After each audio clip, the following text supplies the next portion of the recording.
अरे बेटे तेरा बोर्ड का रिजल्ट आ रहा था, क्या हुआ उसका? हाँ रिजल्ट तो आ जा रहा दिखा। अच्छा चेक कर दो फिर। हाँ रुक जाओ देख रहा हूँ अभी। अरे पापा पास हो गया मैं। अरे बेटे फिर तो जश्न होनी चाहिए।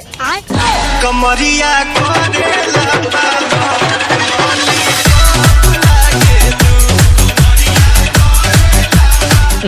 किस चीज की खुशी मना रहे हो?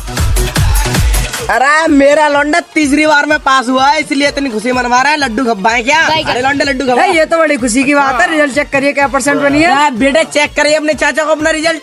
बिना रिजल्ट देखा तसल्ली पर दोगे? लो दिखाऊं, लो देखो। पिता का नाम हरवीर। पप्पू तेरा लौंडा का नाम हरवीर के लौंडा का रिजल्ट है। अरे तो क्या मेरा लौंडा फेल होगा? अरे बेटे चेक करिए तू अपना रोल नंबर गलत होगा बस। पूजा कर रहा हूँ, फेल तो ना हुआ। पापा फेल हो गया। अबे साले तुझे मैं तीसरी बार में पास रहूंगा।